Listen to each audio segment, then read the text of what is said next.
এক অপরাধী নবীর সামনে দাঁড়ায় গেলেন, ও নবী, আপনি নাকি বলেন মিথ্যা বলা মহাপাপ জি, আপনি নাকি বলেন মদ পান করা মহাপাপ জি, আপনি নাকি বলেন জিনা করা খারাপ, বলে হ্যাঁ, আপনি নাকি বলেন চুরি করা মহাপাপ, বলে হ্যাঁ।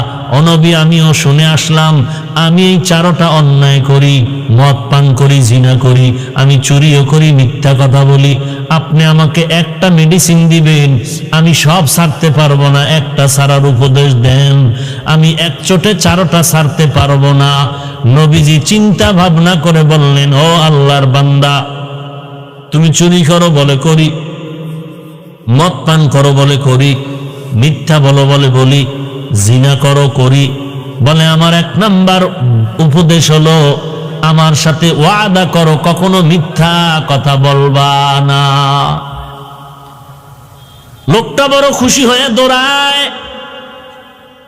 আমাকে নবী চুরি করতে নিষেধ করেন নাই, নবী আমাকে জিনার ব্যাপারে নিষেধ করেন নাই, আমার নবী আমাকে মদ পান করতে নিষেধ করেন নাই, নবী আমাকে মিথ্যা কথা বলতে নিষেধ করেছেন, তো চুরি করা যাবে? যাবে মানে অন্য দিনের তুলনায় বরকতের চুরি হবে আজ, কারণ নবীরে জানায় আসলাম নবী নিষেধ করেন নাই। আমি তো ভাবছিলাম নবী এক নম্বরে বলবে চুরি করা যাবে না, কিন্তু নবী চুরিও নিষেধ করলেন না, জিনা করতেও নিষেধ করলেন না, আমার নবী মদ পান করতেও নিষেধ করলেন না, মিথ্যা কথা বলতে নিষেধ করলেন। অতএব আমি মিথ্যা বলবো না, তবে চুরি করা বন্ধ করা যাবে না। বাড়ির মধ্যে গিয়া রেডি হয়ে গেল চুরি করার জন্য, আজকে ভিআইপি ব্যক্তির বাড়ি যাবে। রেডি হইয়া যখন রওনা, হঠাৎ করে অন্তরের মধ্যে আওয়াজ,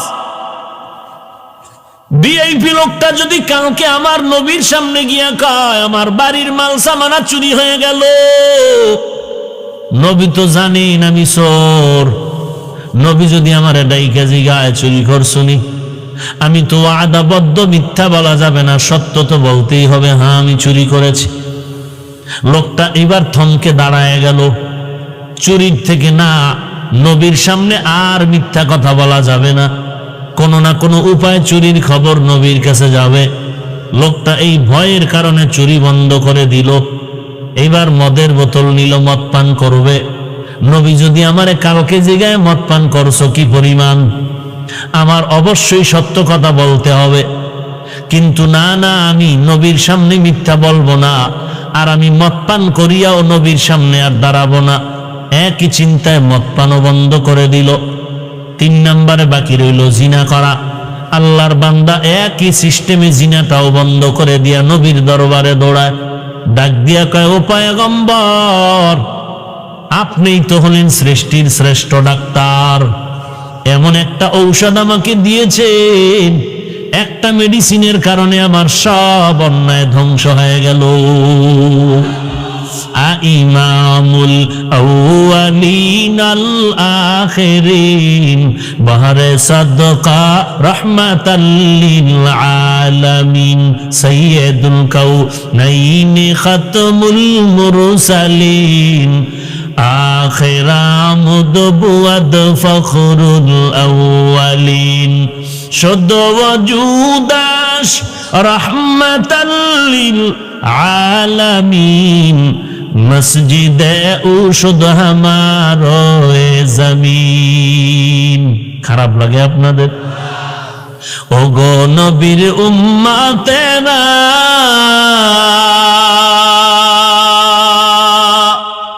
হয়ে আজি দিশাহারা,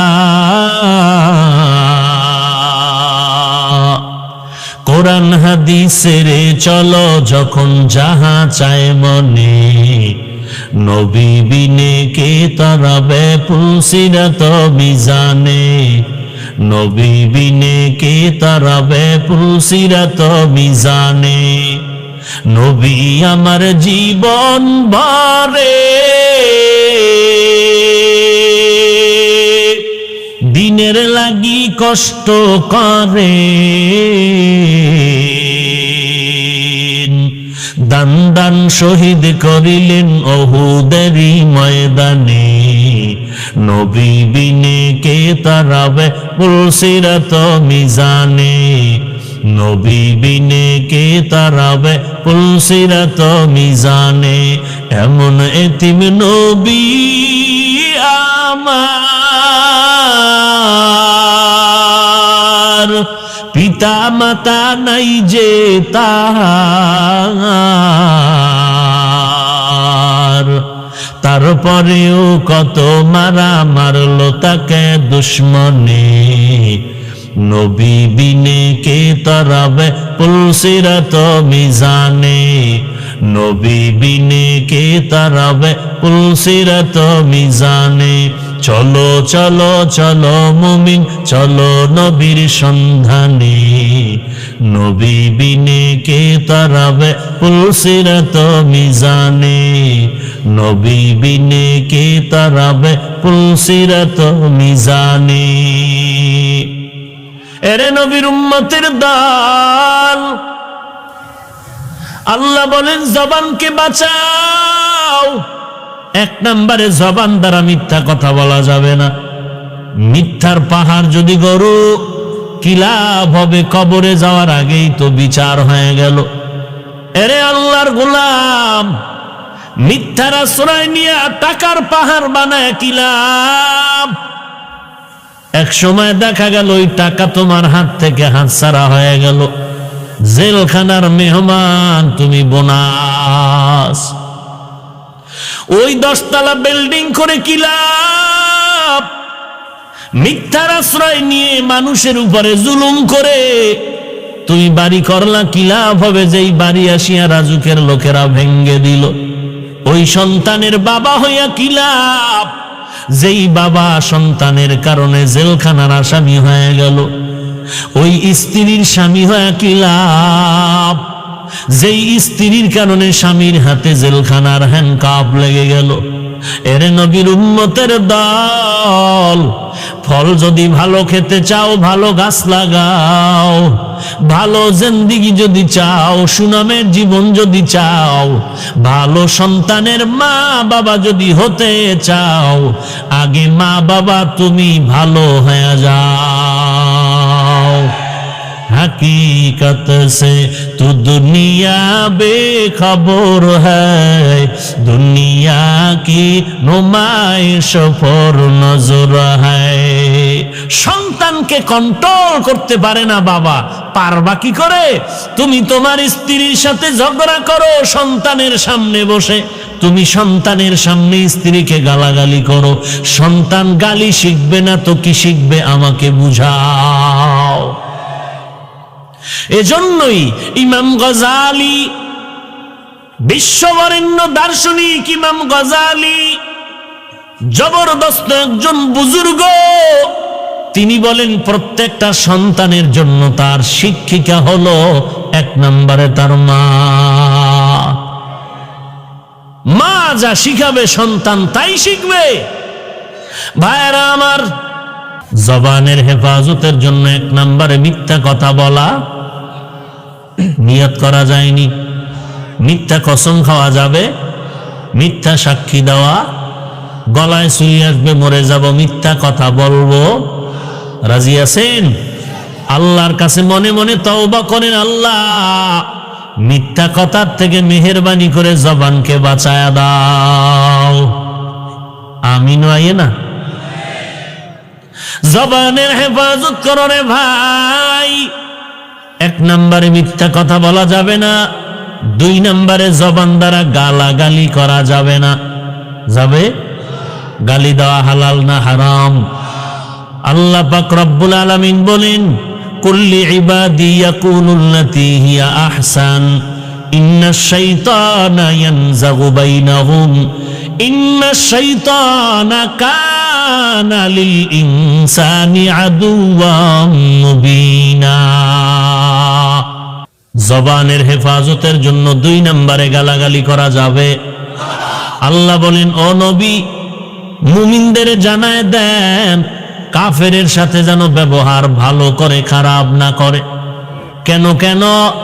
আল্লাহ পাক কারণ দর্শায় বলেন, শয়তান চায় কাফের আর মুমিনের মাঝে ঝগড়া লাগায় মুমিনের ক্ষতি করবে। আজীবনের জন্য কথাটা মনে রাখবেন, মুসলমানের সাথে কারো ঝগড়া লাগা, বেঈমানের ঝগড়া তর্ক, এতে বেঈমানের কোনো ক্ষতি নেই, সব ক্ষতি মুসলমানের। অতএব আমরা কোনো তর্কে জড়াবো না, গালি দিব না, গালি দেওয়া হারাম। মদিনার নবী বলেন, দুইটা জিনিস হেফাজতের যদি জিম্মা নিতে পারো, আমি নবী তোমাকে জান্নাতে নেওয়ার জিম্মাদারি নিব। قال النبي صلى الله عليه وآله وسلم من يزمن لي ما بين لحييه وما بين رجليه أزمن له الجنة। এক নম্বরে ঠোঁটের ভেতরের জবান হেফাজত করো রে ভাই, দুই নম্বরে লজ্জাস্থানের হেফাজত যদি করতে পারো, আমি নবী ওয়াদা করলাম তোমাকে নিয়ে জান্নাতের মেহমানখানায় যাব। জবানের হেফাজতে মিথ্যা কথা বলা যাবে না, দুই নম্বরে গালাগালি করা যাবে না। নবী বসে আছেন, আবু বকর সিদ্দিক পাশে বসে আছেন, এক ইহুদি আইসা আমার নবীরে গালাগালি শুরু করলো, অকথ্য ভাষায় গালাগালি। নবী চুপ হয়ে আছেন, আবু বকর চুপ হয়ে আছেন। আবু বকর জবাব দিতে চায়, নবীরে গালি দিবে, চুপ থাকার তো কোনো সুযোগ নাই।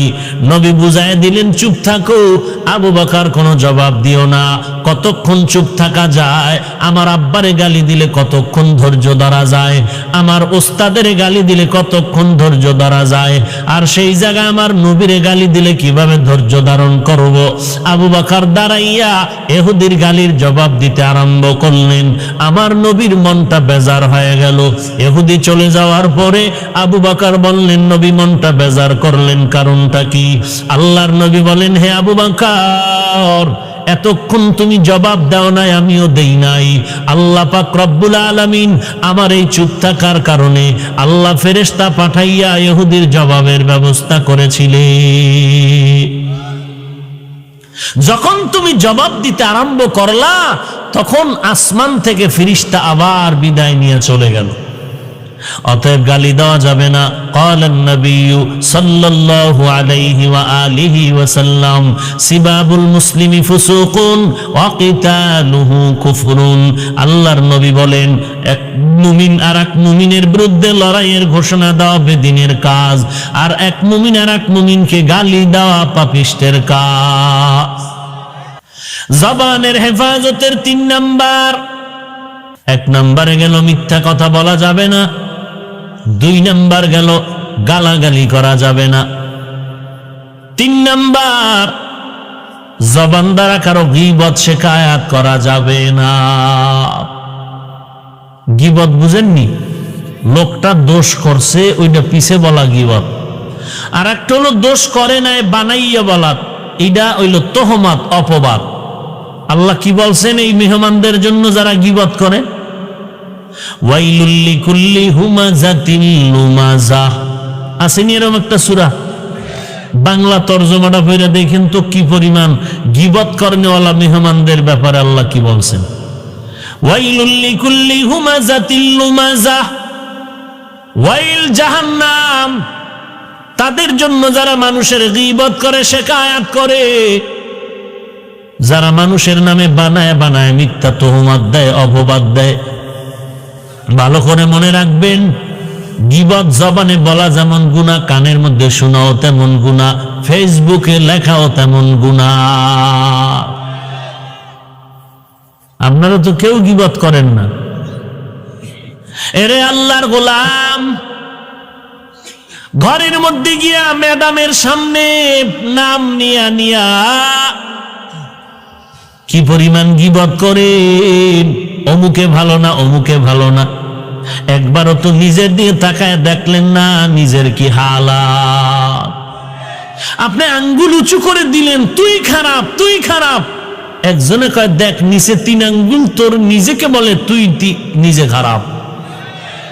এক আঙ্গুল আপনার দিকে দিয়া বললাম তুমি খারাপ, আর আমার বাকি 3 আঙ্গুল নিচে দিয়ে আমার দিকে ইশারা করে বলতেছে আমি আগে খারাপ। এরে নবীর উম্মতের দাল, আল্লাহর নবী বলেন, আল গীবাতু আশাদ্দু মিনাজ জিনা, গীবত করা জিনার থেকেও মারাত্মক অপরাধ। কারণটা কি?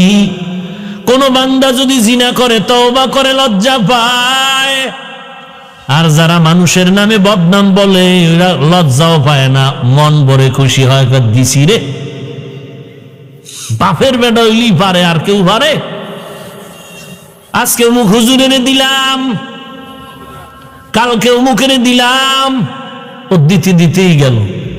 তো দিতে দিতে এক সময় দেখবে দেওয়ার মতো আর কিছু নাই, এবার পাইতে থাকবে। কি ভিড়া যে ভাইব, দুনিয়ার ভিড়া, মরণের ভিড়া, পুলসিরাতের ভিড়া, উপায় নাই রে গোলাম।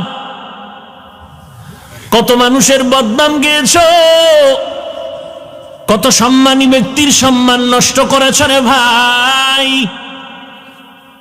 অথচ হাদিস শরীফে রাহমাতুল লিল আলামিন কি মজার কথা বলেছেন, এক ভাই যদি আর এক ভাইয়ের দোষ গোপন রাখো, কিয়ামতের ময়দানে আল্লাহ তোমার দোষটাও গোপন রেখে দিবেন।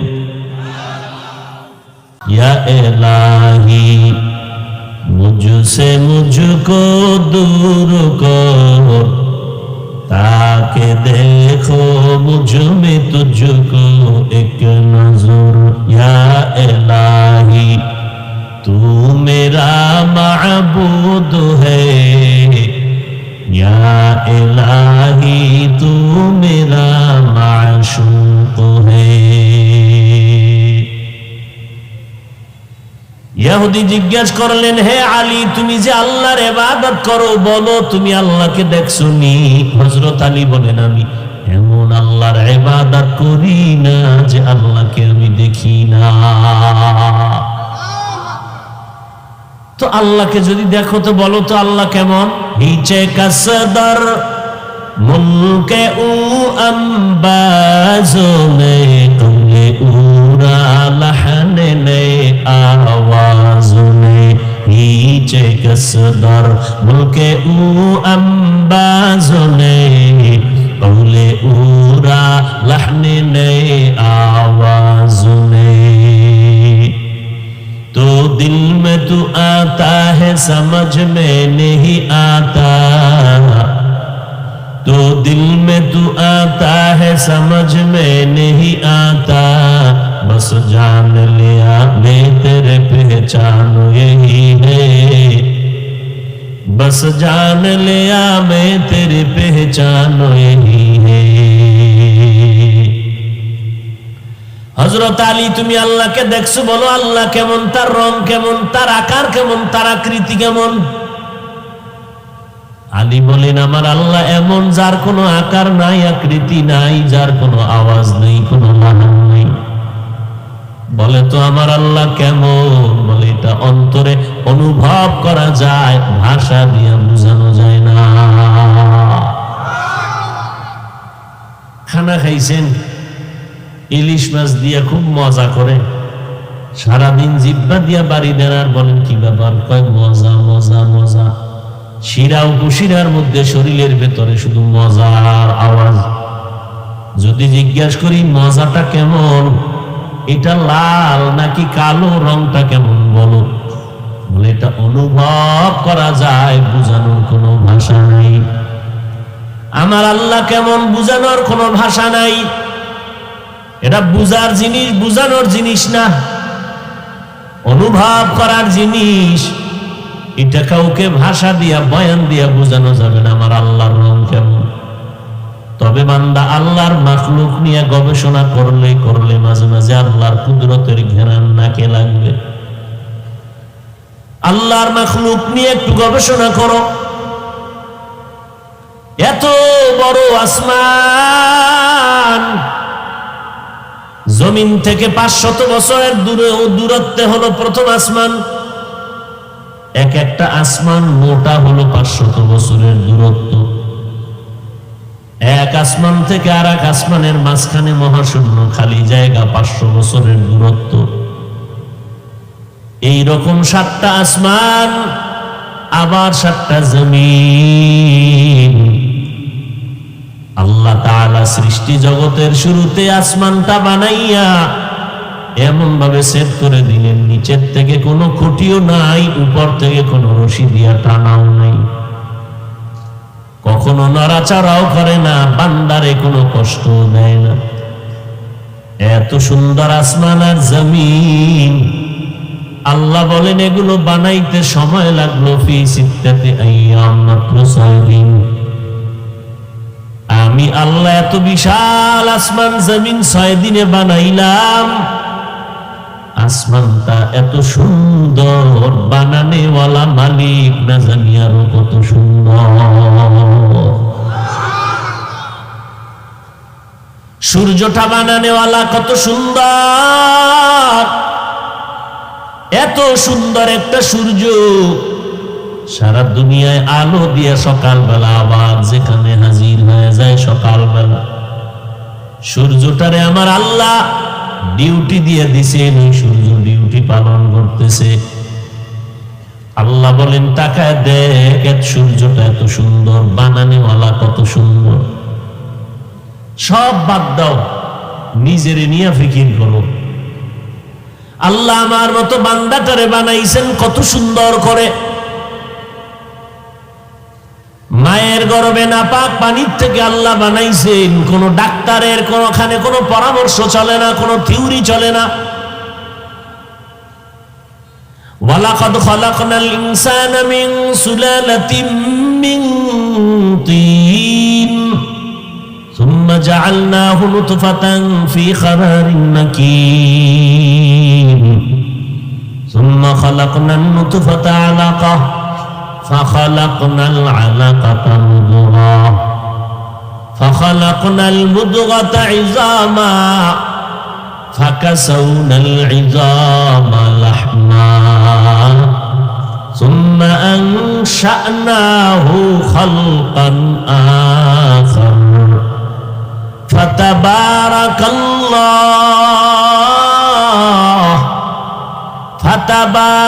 الله أحسن الخالقين।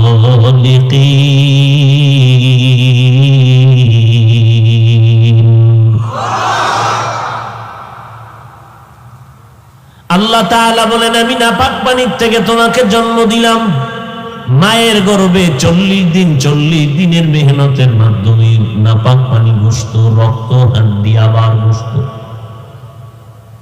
আমি আল্লাহ এত সুন্দর করে বানাইছি। ওই বিশাল বড় আসমান 7টা, জমিন 7টা বানাইছি মাত্র 6 দিন।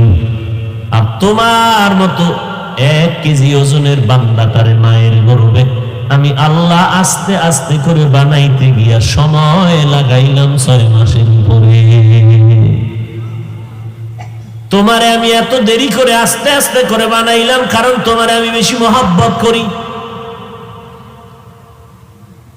আমি আল্লাহর ছেলে নাই, মেয়ে নাই, লাম ইয়ালিদ ওয়া লাম ইউলাদ, আমি কাউকে জন্ম দেই নাই, কারা থেকেও জন্ম নেই নাই। বড় আদর করে তোমাদের বানাইছি রে গোলাম।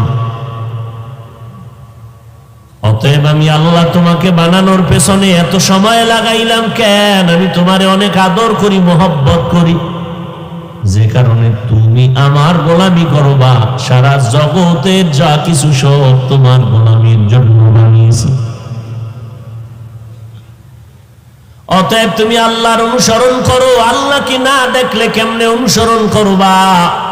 আল্লাহ জানায় দেয় জমিনে আমি আল্লাহর একজন বন্ধু আছে, তার অনুসরণ করো। আমার বন্ধুর অনুসরণ করলেই আমার অনুসরণ হয়ে যাবে। আমার ওই বন্ধুটার নাম হলো রাহমাতুল লিল আলামিন। মুসা নবী আমার বন্ধু, ইব্রাহিম নবী আমার বন্ধু, ঈসা নবী আমার বন্ধু, ইসমাঈল নবী আমার বন্ধু, সব নবীরা আমার বন্ধু। মুহাম্মদ আমার বন্ধু, তবে ব্যবধান কি? সব নবীরা আমি আল্লাহ পাকের আশিক, আর আমি আল্লাহ নিজে হলাম বন্ধু মুহাম্মদের আশিক। অতএব তোমরা যদি আমার বন্ধু মুহাম্মদের অনুসরণ করো তো আমি আল্লাহর অনুসরণ হয়ে যাবে। ইন কুনতুম তুহিব্বুনাল্লাহ ফাত্তাবিউনি ইউহিব্বুকুমুল্লাহ। যারা আল্লাহকে মুহাব্বত করতে চাও তারা আল্লাহর বন্ধু মুহাম্মদের অনুসরণ করো। আল্লাহ জানায় দেয় নবী আপনার যারা অনুসরণ করবে আমি আল্লাহর মুহাব্বতের অনুসরণ হয়ে যাবে। বন্ধু পাইলে বন্ধু পেয়ে যায়, নবী পাইলে আমি আল্লাহ পেয়ে যাই। আর কাউকে আমাকে দেখারও দরকার নাই, ধরারও দরকার নাই। অতএব বান্দা তুমি কেমনে দুনিয়াতে আমার হুকুম মতো চলবা আমার অনুসরণের মাধ্যমে? তার জবাব দিয়ে দিলাম, মুহাম্মদের অনুসরণ করলে আল্লাহর অনুসরণ হবে।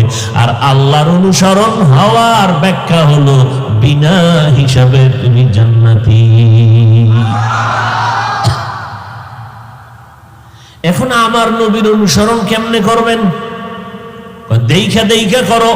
সাহাবায়ে কেরাম নবীরে দেখেন কেমনে পানি পান করেন, সাহাবায়ে কেরাম দেখেন অনুসরণ করেন, আমল করেন। আমার নবী কেমনে ঘুমান, সাহাবায়ে কেরাম দেখেন ওইভাবে ওই নিয়মে ঘুমান। আমার নবী কেমনে জুতা পরেন, সাহাবায়ে কেরাম দেখে দেখে আমল শুরু করলেন। আমার নবী কেমন করে খানার প্লেটটা নিয়ে বসেন, দেখে দেখে আমল করলেন। আমার নবীকে দেখে দেখে সাহাবায়ে কেরাম অনুসরণ করলেন। ও নবীর উম্মতের দল, আমরা যারা আল্লাহকেও পেলাম না, নবীরেও পেলাম না, এখন আমগো উপায় কি? সাহাবায়ে কেরাম তো নবীরে পাইয়া দেখে দেখে অনুসরণ করলেন। আমরা নবীরেও দেখার উপায় নাই, এখন আমরা কার অনুসরণ করব? আল্লাহরে দেখতে পারো না, আল্লাহরে দেখা যায় না। আল্লাহ বলেন আমার বন্ধু মুহাম্মদের অনুসরণ করো। এবার আমগো প্রশ্ন, ও মদিনাওয়ালা নবী, আপনারেও তো আমরা পেলাম না, এখন আমরা উপায় কি? অনুসরণ কেমনে করি? নবী কয় জমিনের মধ্যে আমি মুহাম্মদের একদল বন্ধু আছে, আপন বন্ধু। তোমরা আমার বন্ধুদের অনুসরণ যদি করো, আমি মুহাম্মদের অনুসরণ। জমিনের মধ্যে আমার নবীর বন্ধু যারা, তারা হবে একদল উলামায়ে আহলে হক। আল্লাহর নবীর বন্ধু কারা? সবাই বলেন।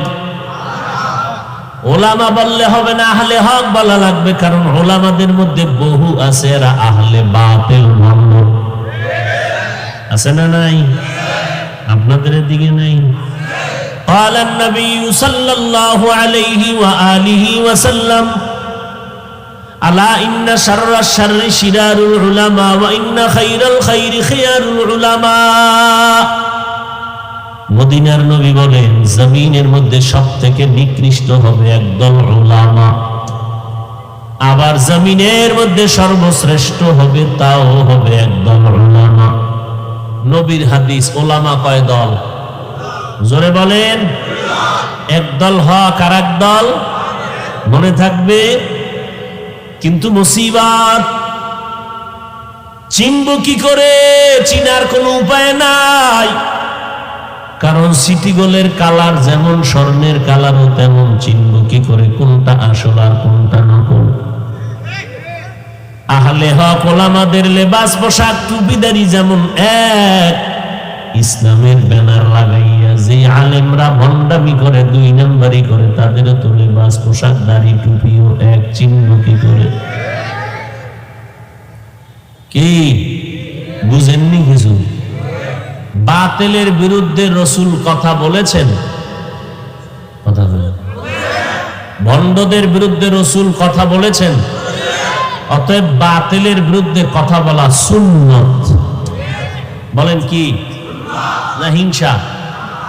বাতিল ভণ্ডদের বিরুদ্ধে কথা বলা হিংসা না সুন্নাত? কেমনে চিনবেন বাতিল আর হক? কয়েকটা পয়েন্ট আমি আপনাদের আউট করে দিব, এগুলো তদন্ত করে দেখবেন, পেলেই মনে করবেন বাতিল। দিব? বলবেন হুজুর গীবত হবে না? খুব খেয়াল করেন। হ্যাঁ, গীবত হবে। যদি গীবত হয়, এই গীবত করা ওয়াজিব, সওয়াব, না করলে গুনাহ হবে।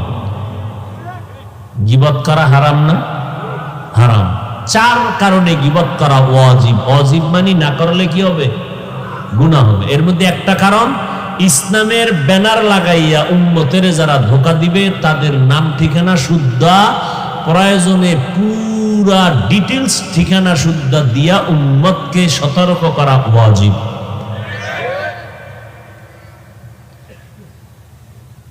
আপনাদের প্রাথমিক পরিচয় দিব, যারা হক বুঝার জন্য প্রাথমিক পরিচয় হলো যেই সমস্ত উলামায়ে কেরামের বয়ানে দেখবেন কান্না, যাদের বয়ানে দেখবেন বেআমলওয়ালারা আমলওয়ালা হয়ে যায়, যাদের বয়ানে দেখবেন দিলটা নরম হয়, কান্নার ভাব তৈরি হয়, এই উলামায়ে কেরামদের মনে করবেন তারা হক। নাম্বার 2, এই জমিনের মধ্যে যে সমস্ত আলেমরা, এখন তো ফিতনা ঘরে ঘরে ঘরে ঘরে ফিতনা। আল্লাহর ঘর একটা নিরাপদ মসজিদ, যেই ঘরের কোনো তুলনা নাই, কিন্তু সোনার বাংলার ঘরে ঘরে ঢুকে দেখো এমন কোন মসজিদ নাই যেই মসজিদে ঝামেলা ফিতনা নাই। যুবকের হাতে পায়ে দইরা বুঝায় টুজায় নামাজের মধ্যে ঢুকাইলাম, ভাই নামাজটা পর পর পর রেডি হয়েছে পড়বে। মসজিদে ঢুকে অজু টুজু কইরা নামাজ যখন হাত বাঁধবে তখন পেরেশান হয়ে গেছে, কই বাঁধবো? নাবির নিচে হাত বাঁধলে একবার দল বেজার, বুকের উপরে বাঁধলে আর এক দল বেজার। এই ফিতনা আসেনি? যুবক কয় তাহলে এত তাড়াতাড়ি ভেজালে ঢোকার দরকার নাই, নামাজই পড়ুন না, দরকার আরো পরে পড়ুন। কারে বেজার ফিরে আমার পক্ষ বিপক্ষ হবে দরকার নেই। হায় হায় হায়, ফিতনায় ভরে গেল আমাদের সমাজ। এক টুপিওয়ালা উম্মতের সামনে বলে কোরআন শরীফের মধ্যে বহু জাল আছে, জাল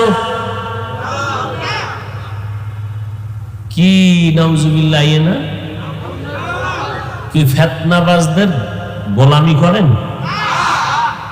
কোন মুমিন যদি অন্তরে এই ধারণা রাখে কোরআনেও ভেজাল আছে, তার ঈমান আছে?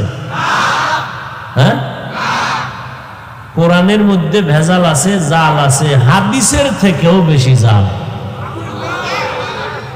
আওয়ামী লীগওয়ালারা বলে নাই, বিএমপি ওয়ালারা বলে নাই, আমগো মতো টুপিওয়ালা জাতিবাহীরা বলছে। আর এক টুপিওয়ালা কয় নবীরা অপরাধ করেছেন, আল্লাহ নবীদের দিয়ে অন্যায় করাইছেন। খবর নাই, সারা রাজ্যে মোবাইলের মোরাকাবায় সময় কাটাও, দেখো কি কসু না। তোর বাবার মান্নাত পূরণ করো, মোবাইল না চালাইলে বাবার মান্নাত পূরণ হবে না। হায় হায়, তাবিজ দিলে কোনো কাজ হবে না, তাবিজ তো মদিনাওয়ালা নবী দিয়ে গেছেন, তা গ্রহণ করো। হযরত আলী 10 বছর অল্প বয়সে নবীর হাতে হাত লাগায় দিছেন। মদিনার নবীও বলে গেছেন, এই সন্তানের আব্বা আম্মারা, সন্তানের যখন 7 বছর বয়স হবে নামাজের মুসাল্লায় দাঁড় করাও, দাওয়াত দাও, বুঝাও। সন্তানের বয়স যখন 10, শাসন করিয়া হলেও নামাজের মুসাল্লায় দাঁড় করাও, শোষণ করবা না, সাবধান। শাসনের নাম ইনসাফ, শোষণের নাম জুলুম। তাহলে 7 বছরের সময় সন্তানকে দাওয়াত দিয়া মসজিদ আরে নামাজের মুসাল্লায় দাঁড় করাও, 10 বছর হইলে শাসন করো। কেন? ছোট থেকে যদি গড়াইয়া না উঠাও, বড় হলে কন্ট্রোলে বাবা সন্তানের নিতে রাখ পারবা না, বিপাকে পড়ে যাবা। এজন্যই তো আমাদের মাদ্রাসায় ছোট ছোট বাচ্চাগুলোকে ছোট থেকে গড়ানো হয়। দুনিয়ার সব প্রতিষ্ঠানে শুধু পড়ানো হয়, গড়ানো হয় না। দেওবন্দীদের একটা মাত্র প্রতিষ্ঠান, যেটা দেওবন্দীদের বেড়াজালে আছে, এরাই শুধু আপনার সন্তানগুলোকে 24টা ঘন্টা পাহারা দিয়া দিয়া শুধু পড়ায় না, এই সন্তানগুলোকে আমাদের শিক্ষকেরা আদর্শ নবীর আদর্শে গড়াইয়া দেয়। জমিনে আর কোনো প্রতিষ্ঠান নাই যেই প্রতিষ্ঠানে ছাত্র পড়ানোর পাশাপাশি গড়াইয়া দেয়।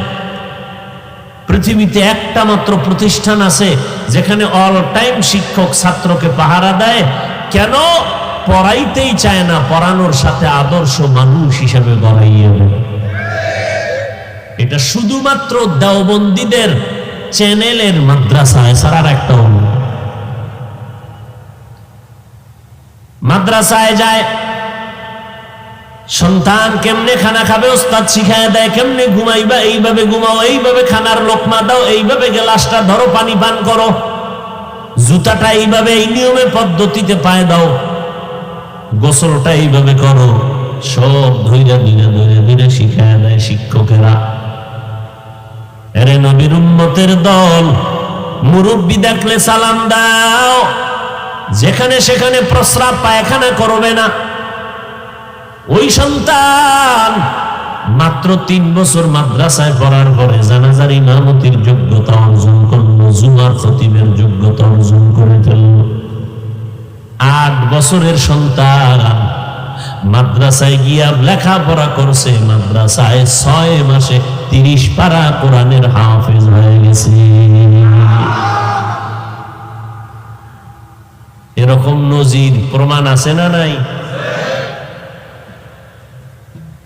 কত মানুষ কত বাজে কথা মাদ্রাসায় জঙ্গি হয়, কত বাজে কথা বলছিল। সরকার বাহাদুর যখন মাদ্রাসা সনদের স্বীকৃতি দিতে নিল, নাস্তিকদের মাথা গরম হয়ে গেল। এই মাদ্রাসায় জঙ্গি, আপনি কেন এদের সনদের স্বীকৃতি দিবেন?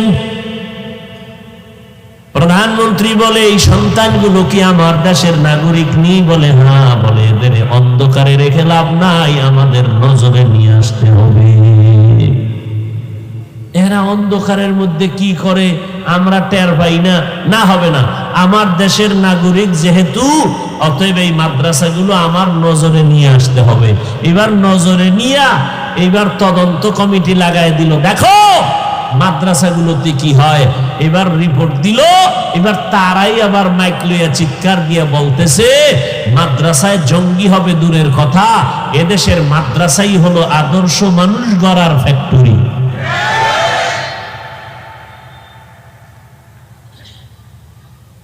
এখন যদি কেউ বলে ছোট বাচ্চাকে কোরআন পড়াইলে, নামাজের ট্রেনিং দিলে, তাহলে এই সন্তানের মাথা নষ্ট হয়ে যাবে, পঙ্গু হয়ে যাবে। হেফজখানায় মাদ্রাসায় পড়াইয়া লাভ নাই, এই কথা যদি কোন টুপিওয়ালা কয়, বুঝে নাও সে আহলে বাতিল।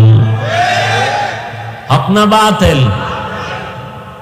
এরে নবীর আশিক, আল্লাহ বলেন আমার অনুসরণ করো। কেমনে করবা? বলে আমার বন্ধু মুহাম্মদের অনুসরণ করো।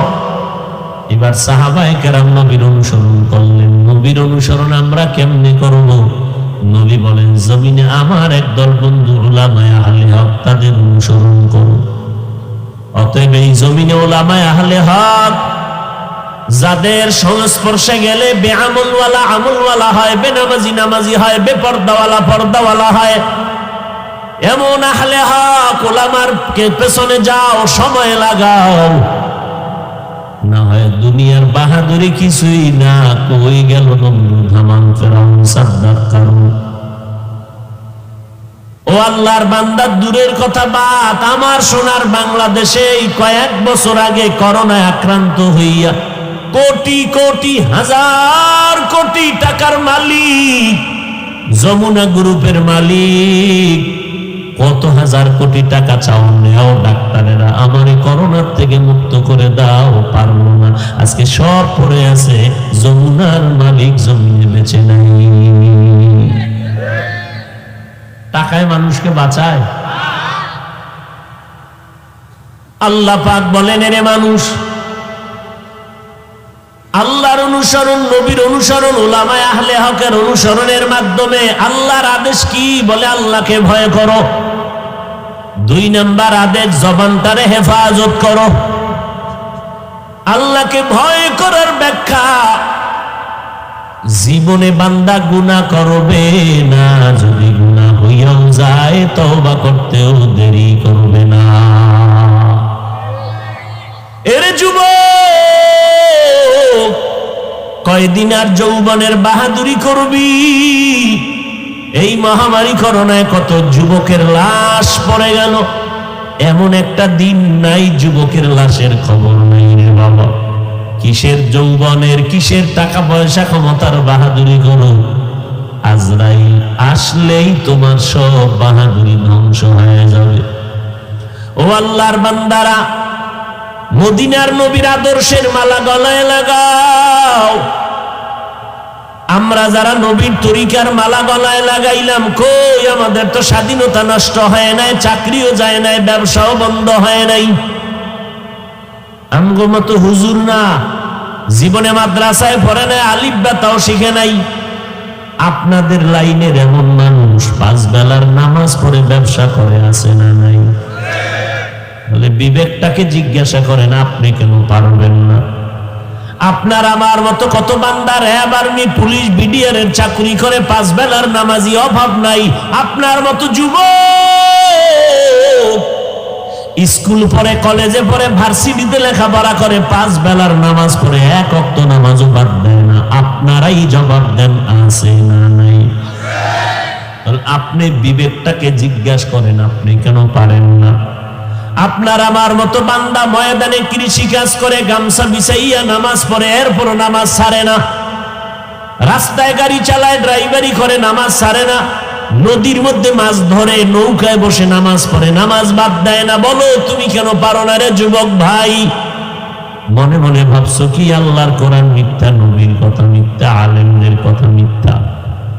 না রে বাবা না। বহু বেঈমানেরা অপচেষ্টা করলো কোরআনের ভুল বের করার জন্য, পারলো কেউ? বরং মাথা নত করিয়া কালেমা পড়ে মুসলমান হয়ে গেল। অতএব আল্লাহর অনুসরণ কেমনে করবা? নবীর অনুসরণের দ্বারা করো। নবীর অনুসরণ কেমনে হবে? উলামায়ে আহলে হকের অনুসরণ করো। ও আল্লাহর বান্দা, আর এই আলেমদের অনুসরণে লাগবে তোমার অন্তরে ভয়। দ্বিতীয় অনুসরণের আল্লাহর আদেশ হলো জবানটারে হেফাজত করো। এই জবানটাকে কেমনে হেফাজত করবা? হাত অন্যায় করে বেঁধে রাখলে আর পারে না, পা অন্যায় করে পাও দুইটা বেঁধে রাখো, পা অন্যায় করে না। কান যদি অন্যায় করে কানের মধ্যে তুলা লাগাও, আর অন্যায় কথা কানে আসবে না। চোখ যদি অন্যায় করে কষ্টে লাগাইয়া চোখ বেঁধে দাও, আর অন্যায় দেখবে না। কিন্তু জিহ্বায় যদি অন্যায় করে, বান্দাও যায় না, কষ্টে লাগানো যায়? যায়নি? জিহ্বাটারে খণ্ডন করবা কেমনে? এটা দুনিয়ার রশি লাগাইলে হবে না, এটা কুদরতি রশি লাগাও। বলে কি? তাকওয়ার রশি দিয়ে বাঁধো। আল্লাহর ভয়ে রশি দিয়ে জিহ্বাটারে কন্ট্রোল করো, না হয় পারবা না। কারণ এই জবান আল্লাহর দেওয়া বড় নিয়ামত। আলাম নাজআল লাহু আইনাইন ওয়া লিসানান ওয়া শাফাতাইন ওয়া হাদাইনাহু নাজদাইন। 60-70 বছর পর্যন্ত জিহ্বা নামের মেশিনটা নাড়াইয়া কি পরিমাণ কথা বলছেন। গাল ব্যথা করে, মাথা ব্যথা করে, কোনোদিন জিহ্বা কারো ব্যথা করে না? করেনি? কেমন এক আল্লাহর কুদরতি মেশিন লাগানো। মাইকে কথা বলি, ব্যাটারি, বিদ্যুতের চার্জ দিতে হয়, বিল দিতে হবে। কিন্তু জিহ্বা নামের মেশিন নাড়ায় যে কত হাজার কোটি কথা সাপ্লাই দিল। এই মেশিনকে বানাইলেন, এই মেশিনের তৈল পেট্রোল অকটেন কে দিলেন। একবার যদি চিন্তা করে দেখতা, তিনি আর কেউ না, তিনি আমার আল্লাহ। কাদের কুদরত দারি বরকামাল, আন্তা রব্বি আন্তা হাসবি জুল জালাল। তুহি কাদের জলিলুল্লাহ জাহাদার, বহর হালে তুহি মেরা নিগাহদার। ও এলাকার মা বোনেরা, ও বৃদ্ধ বাবাজিরা, ও পর্দার আড়ালের আম্মা জান, ও যুবক ভাই, আল্লাহর ভয় অন্তরে ঢুকাও, জবানটাকে হেফাজত করো। বলে কেমনে করবা? বলে 1 নাম্বার, জবান দ্বারা মিথ্যা কথা থেকে জিহ্বাটারে বাঁচাও। কারণ মিথ্যা বলার দ্বারা বান্দার ধ্বংস অনিবার্য হবে। মিথ্যাবাজির জন্য জাহান্নাম। এক বান্দা জবানকে মিথ্যা থেকে বাঁচাও, দ্বিতীয় বান্দা জবানটাকে গীবত শিকায়াত থেকে বাঁচাও, 3 নাম্বার জবানটাকে গালাগালির থেকে বাঁচাও। বিপরীতে নেক আমল করো, জবানটা সবসময় নেক আমলে চালু রাখো। বলে কি নেক আমল? বলে মৌলিক নেক আমল, হাঁটতে চলতে সবসময় আল্লাহর কোরআনের তেলাওয়াত করো, হাঁটতে চলতে সবসময় কোরআনের তেলাওয়াত। দ্বিতীয়, আল্লাহর নামের জিকির করে জিহ্বা ভিজায় রাখো। তৃতীয়, সময় পেলেই হাঁটতে চলতে উঠতে বসতে জবানে নবীর দরুদ পড়ো। চতুর্থ, বান্দা তুমি ইস্তেগফারের আমল করো, হাঁটতে চলতে ইস্তেগফারের আমল করবা, আল্লাহ পাক তোমার উপরে খুশি হয়ে যাবেন।